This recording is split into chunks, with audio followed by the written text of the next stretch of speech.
Hi everyone! In my last video, we talked about a thesis statement or a resolution for a persuasive essay or a debate. Now, what are the parts of a resolution? We looked at a few very quickly, the comparative, the absolute, and the superlative.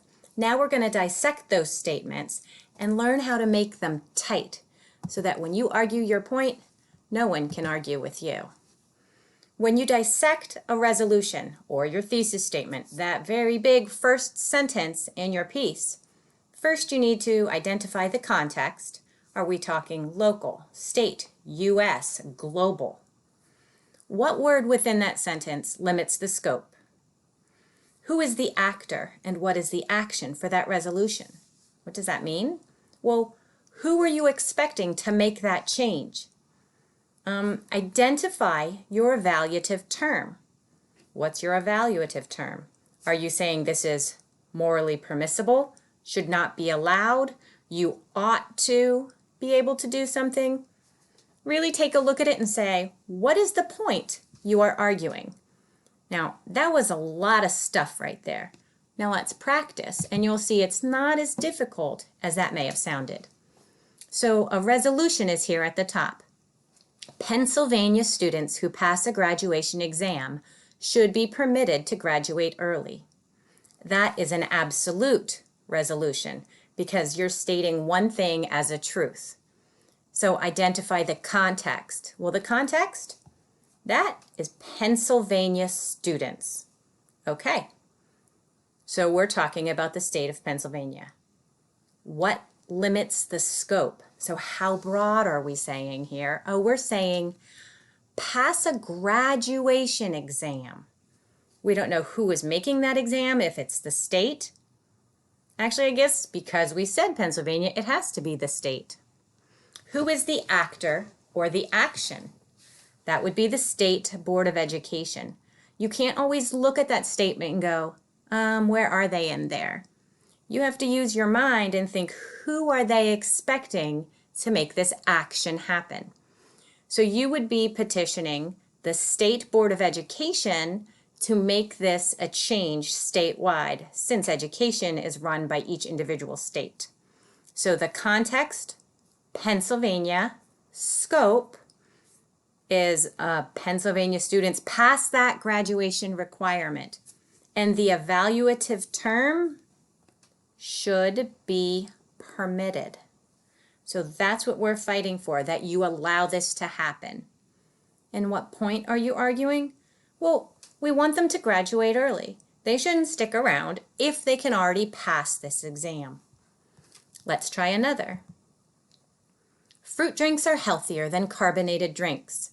Right there, it's a comparative resolution. We're saying one thing is healthier than the other. So what is the context here? Well, fruit drinks and carbonated drinks. What is the scope? Well, we didn't say which fruit drink or which carbonated drink or carbonated sodas. I guess we did. See, I have to read a little more carefully there. So carbonated sodas, are there just a couple of those or are there a whole lot? And is Dr. Pepper the same as Mountain Dew, the same as Sprite? So our scope is pretty broad. There's a lot of things that you can argue in this one. Who is the actor or the action? Well, you're asking the reader to believe you. So the actor is the person to whom you are arguing or having your essay being read to. The action is to get them to drink fruit drinks instead of carbonated drinks. The evaluative term, healthier. Now, healthier is also pretty broad. So as we move forward, you're going to realize that you have to take the word healthier and determine how you're going to determine what is healthy and what is not. So you get to pick those terms moving forward in the essay. And what point are you arguing? You're arguing health. This is better than that. Crossfit is the best exercise for sports training. A superlative one. I wanted at least one of each example. What is the context? Are we talking local, state, U.S.? Well, CrossFit, all CrossFit. What limits the scope? Eek is the best exercise. So our scope is super broad. It's like carrying all those groceries at the same time and trying to get in the front door. It's going to be a little rough. Who is the actor in the action? You're not asking a system to make a change like we were in the Pennsylvania school system. You're asking a person to decide that CrossFit is the best. So this is whomever is reading your essay or whoever your audience is. Your evaluative term, best exercise. It's the best. And your point again is that CrossFit is the best of all. Schools should stop using styrofoam dishes. This is an absolute resolution. You're claiming one thing as a fact. And just to talk back to the other one, at no point do you see, I think. It is stated as a fact, not an opinion. Schools should. Context? Well, this says schools. This is what I'd like to look at with you. What schools? Maybe you should talk about your own school. So, if you want to limit that a little bit, let's say Hamburg schools, because now you've put it to just your district and you're fighting and you limited that scope. What is the scope? Hamburg schools. Who is the actor or the action? Well, now that we have a smaller school district and not just all schools or all U.S. schools, the person to do the action would be your school board. And you're asking them to eliminate styrofoam dishes. Your evaluative term, get that box out of there for you, should stop using. So you want this to cease. And what point are you arguing? You're trying to prove that styrofoam dishes are bad. So as you go down in this essay, from your thesis or your resolution, you're going to determine what makes these not a good use for your school, whether you're talking price or you're talking the environment. But how you write this is going to determine how you argue the point. Another example here, another absolute resolution. Teachers should not be permitted to share their political opinions with students. Context. Well, at this point, you're saying all teachers. So again, you could say high school teachers, elementary teachers. See if I can get my little words in here.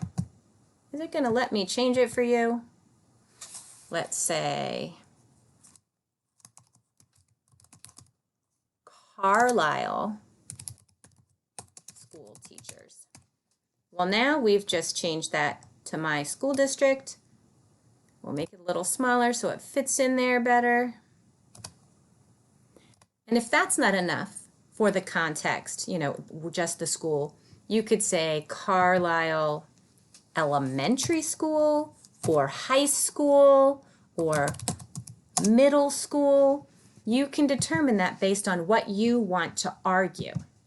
So the context is the Carlisle Middle School.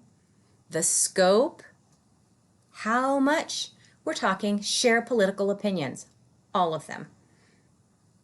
Actor or action, you're talking again the school board, the administration, and then the teachers as well. The evaluative term should not be permitted. And what point are you arguing? You're trying to prove that teachers should not be able to tell their students what to think. Teach them how to think, not what to think. Now, what I've been doing, typing up here, is what you're going to do when you write your thesis statement. You'll throw something out there and you'll realize, wow, there are a lot of points to this that could be argued against. So you have to keep refining and narrowing your thesis statement till you get one that you like. And it is your turn. Write that first statement. Most likely it'll be pretty broad. And then you have to really think, what point am I trying to make? And you dissect your thesis statement Let's go back up here. Dissect it. What's the context? How can I narrow that? What limits the scope? Well, this did. Carlisle Middle School teachers, not just school teachers, or Pennsylvania, we narrowed it with that. We could also narrow it with should not be permitted to share. It could say should be forbidden. It could say things like should not wear political attire to school. You determine the scope with your words. The evaluative term here was permitted. So again, it is your turn. Start with that first sentence and don't be in a rush to start throwing your essay out there on the paper or your debate. That first sentence is going to make your job a whole lot easier. So spend some time there and get it right.